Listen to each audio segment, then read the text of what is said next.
क्या आपको कभी ऐसा महसूस हुआ है कि कोई आपको सुन रहा है लेकिन आप उसे देख नहीं सकते? क्या आपने कभी दिल से ईश्वर से बात की है और फिर सोचा है कि क्या उन्होंने मेरी बात सुनी भी या नहीं? क्या ईश्वर सिर्फ संतों और ऋषियों से ही बात करते हैं या फिर हम जैसे साधारण लोग भी उनसे सीधा संवाद कर सकते हैं? आज का ये वीडियो आपके इन सभी सवालों के जवाब देगा और हो सकता है ये वीडियो आपके जीवन की दिशा ही बदल दे। ये ज्ञान किसी कल्पना से नहीं आया है। ये उन महापुरुषों का अनुभार है जिन्होंने ईश्वर को केवल माना नहीं, उन्हें जिया है। और उनमें से सबसे महान नाम है परमहंस योगानंद। अगर आप सच में जानना चाहते हैं कि ईश्वर से कैसे बात करें और उनका उत्तर कैसे सुना जाए, तो इस वीडियो को अंत तक देखिए, क्योंकि आज आप एक नई आध्यात्मिक यात्रा शुरू करने वाले हैं। मुख्य रहस्य। अधिकांश लोग सोचते हैं कि ईश्वर बहुत दूर है, लेकिन महान संत कहते हैं ईश्वर हमारे सबसे करीब हैं। वो हमारी आत्मा में ही निवास करते हैं। समस्या ये नहीं है कि ईश्वर हमारी प्रार्थना नहीं सुनते।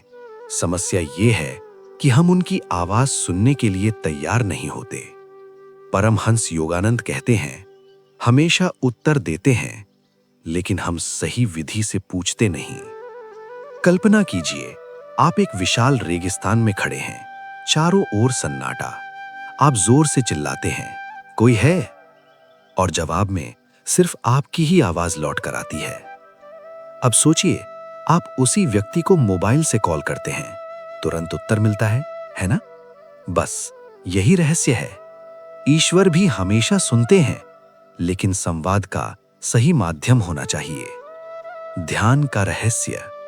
हमारा मन लगातार शोर से भरा रहता है, डर, इच्छाएं, यादें, तनाव। ठीक वैसे ही जैसे खराब रेडियो सिग्नल में आवाज साफ नहीं आती। जब समुद्र में लहरें होती हैं तो उसकी गहराई दिखाई नहीं देती, लेकिन जब समुद्र शांत होता है तो सब कुछ स्पष्ट हो जाता है। ध्यान वही शांति है। योगानंद कहते हैं, जब मन शांत होता है, ईश्वर की आवाज अपने आप सुनाई देती है। ईश्वर से बात कैसे करें?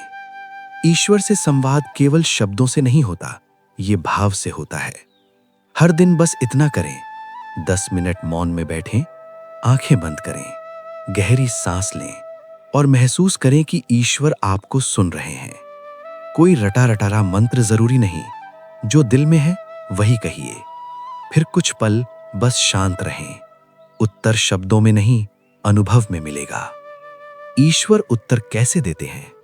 ईश्वर अक्सर 3 तरीकों से उत्तर देते हैं। 1, भीतर अचानक शांति का आ जाना। 2, किसी अप्रत्याशित समाधान का सामने आ जाना। 3, किसी व्यक्ति, पुस्तक या घटना से संकेत मिल जाना। यही है ईश्वर की भाषा। प्रेम और भक्ति का रहस्य। परमहंस योगानंद कहते हैं, अगर तुम ईश्वर को अपने मित्र, माता पिता या प्रेमी की तरह प्रेम करोगे तो वे तुम्हें उत्तर देंगे। प्रहलाद और मीराबाई की भक्ति इसी प्रेम का प्रमाण है। ईश्वर ज्ञान से नहीं, प्रेम से आकर्षित होते हैं। समापन।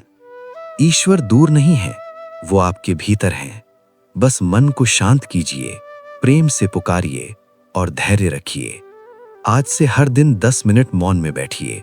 यकीन मानिए, जिस दिन आप सुनने के लिए तैयार होंगे, ईश्वर उसी दिन उत्तर देंगे।